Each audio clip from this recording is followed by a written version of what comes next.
ഞാൻ അടുത്ത കാലത്ത് സച്ചിമാഷിൻ്റെ 3 കവിതകളെക്കുറിച്ച് എഴുതിയിരുന്നു. അത് ആദ്യകാല കവിതയായ ഓപ്പോൾ, മറ്റൊന്ന് സുബ്രഹ്മണ്യദാസിനെ കുറിച്ച് എഴുതിയ ഒഴിഞ്ഞ മുറി, മറ്റൊന്ന് ജോൺ മണം. അപ്പോൾ ഈ കവിതയുടെ ഇമേജറികളെക്കുറിച്ചാണ് ഞാൻ പഠിച്ചത്. മറ്റ് കവികളെക്കുറിച്ചും ഇടശ്ശേരി, ആറ്റൂരവർമ്മ, ബാലൻ ചുള്ളിക്കാട് ഇവരെക്കുറിച്ചും ഞാൻ എഴുതിയിരുന്നു. ആ കൂട്ടത്തിലാണിത് വരുന്നത്. ഈ കവിതയുടെയൊക്കെ ഒരു ബേസ് എനിക്ക് തോന്നുന്നു നൈതികതയാണെന്ന് തോന്നുന്നു. എത്തിക്സ് എന്ന് പറയുന്ന, പ്രത്യേകിച്ച് എത്തിക്സിന് വലിയൊരു വാല്യൂ ഫിലോസഫിക്കലായിട്ടൊക്കെ ഉണ്ടായിട്ടുണ്ട് ലെവിനാസിനോട് കൂടി. ലെവിനാസ് പറയുന്നത് എത്തിക്സ് ഈസ് ഫസ്റ്റ് ഫിലോസഫി എന്നാണ്. പൊതുവേ നമ്മൾ ഫിലോസഫിക്കലായിട്ട് ഇന്ത്യൻസ് ആണെങ്കിലും യൂറോപ്യൻ കോണ്ടിനെൻ്റൽ ഫിലോസഫിയിലാണെങ്കിലും ഈ മെറ്റാഫിസിക്സ് ആണ് ഫിലോസഫിയുടെ ബേസായിട്ട് പറയുന്നത്. പക്ഷേ അതല്ല, എത്തിക്സാണ് ഫിലോസഫിയുടെ ബേസ് എന്ന് പറയുന്ന ആളാണ് ലെവിനാസ്, ഇമ്മാനുവൽ ലെവിനാസ്. ഈ ലെവിനാസിൻ്റെ ഇതിൽ ഈ സാഹോദര്യവും അതുപോലെ അതുമായിട്ട് ബന്ധപ്പെട്ട് ഇപ്പം നൈതികത എന്ന് പറയുന്നത് പൊളിറ്റിക്സും അത് തന്നെയാണ്. നൈതികതയായിട്ട് ബന്ധപ്പെട്ടൊരു വാക്കാണ് പൊളിറ്റിക്സും. പണ്ട് വി പി ശിവകുമാർ സാർ ഇങ്ങനെ പറയുകയുണ്ടായി, നൈതികത എന്ന് പറഞ്ഞാൽ പൊളിറ്റിക്സ് എന്നും അർത്ഥമുണ്ട്. അപ്പം ജനങ്ങൾ രാഷ്ട്രീയം കൈകാര്യം ചെയ്യുന്നത് നൈതികതയുടെ അടിസ്ഥാനത്തിലാണ്. അപ്പം അതിലാദ്യത്തെ കവിതയായ ഓപ്പോള് ഞാൻ എപ്പോഴും ഓർക്കാറുണ്ട്. വേദനയാണെന്നോപ്പോൾ പാതിമയങ്ങിയ കണ്ണിൻ തുമ്പിലെ മിഴുനീരാണെന്നോപ്പോൾ മരവുരി ചാർത്തിയുറങ്ങും ഗ്രാമം ചൊരിയും മഞ്ഞിൻ കണമെന്നോപ്പോൾ അവളുടെ മുടിയിഴ നാരുകൾ അഴലുതിരും വീണക്കമ്പികൾ നെൽക്കതിർ പോൽ നേർത്ത കഴുത്തിലെ ഏലസു പിടിച്ചവൾ മന്ത്രിച്ചു. ഞാൻ ഓർമ്മയിൽ നിന്നാണ് ചൊല്ലിയത്. പണ്ട് സച്ചിമാഷിൻ്റെയൊക്കെ കവിതകളെല്ലാം തന്നെ എനിക്ക് കാണാൻ അറിയാമായിരുന്നു. ഇപ്പം അത് കാലം മാറിയപ്പം പലതും മറന്നുപോയി. എൻ്റെ കവിത പോലും ഇപ്പം അറിയത്തില്ല. രണ്ടാമത്തെ കവിത അത് ഈ സമാഹാരത്തിലില്ല, ഒഴിഞ്ഞ മുറി എന്നുള്ള കവിതയാണ്.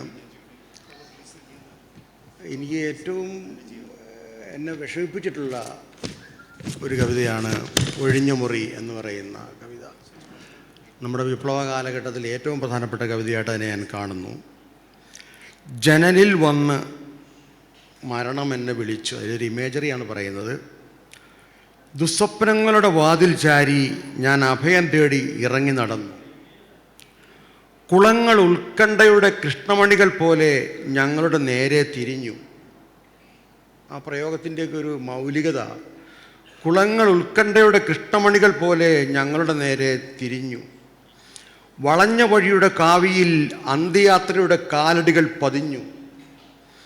ഞാനും മരണവും ഒന്നിച്ചിവിടെ വണ്ടിയിറങ്ങി. എന്നെ താവളം കാണിച്ചു തന്ന മരണം ഒറ്റയ്ക്ക് വേറെ ഭിക്ഷ തേടി മടങ്ങിപ്പോയി.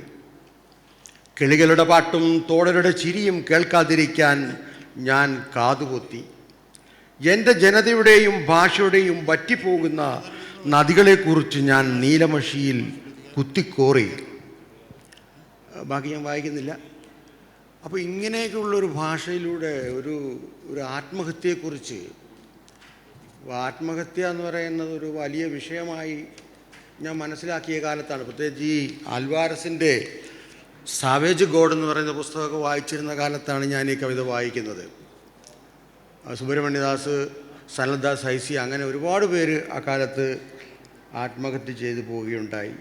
അതിനെ സംബന്ധിച്ച് ആ കവിത എൻ്റെ രണ്ടാമത്തെ കവിതയാണ്. മൂന്നാമത്തെ കവിത ജോൺ അബ്രഹാം. സച്ചിമാഷിൻ്റെ എല്ലാ കവിതകളും എനിക്കിഷ്ടമാണ്. എനിക്ക് ഏറ്റവും ഇഷ്ടമുള്ള 3 കവിതകളാണ് ഞാൻ സെലക്ട് ചെയ്തത്. ജോൺ അബ്രഹാം എന്ന ബൊഹീമിയനെ കുറിച്ച് എഴുതിയ കവിതയാണ് ജോൺ മണം. പലരും എഴുതിയിട്ടുണ്ട്, വിനേന്ദ്രൻ എഴുതിയിട്ടുണ്ട്, ബാലേന്ദ്രൻ എഴുതിയിട്ടുണ്ട്, കവിതകൾ എഴുതിയിട്ടുണ്ട് ജോണിനെ കുറിച്ച്. സന്ധ്യാസമയത്ത് കുട്ടികൾ വന്ന് മണം അച്ഛ എന്ന് പറയുന്നു.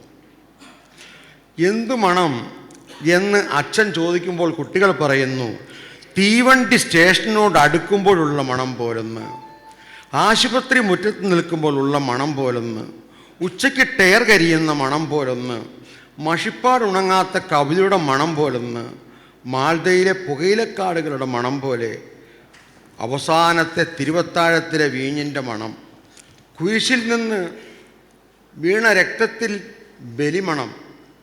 കവി അപ്പോൾ ഇത്ര മണങ്ങളുള്ള ആളെ ജോൺ എന്ന് തിരിച്ചറിയുന്നു. അതാണ് ജോൺ മണം എന്ന് പറയുന്ന കവിത. ഈ 3 കവിതകളെക്കുറിച്ച് പറയാനാണ് ഉദ്ദേശിച്ചത്.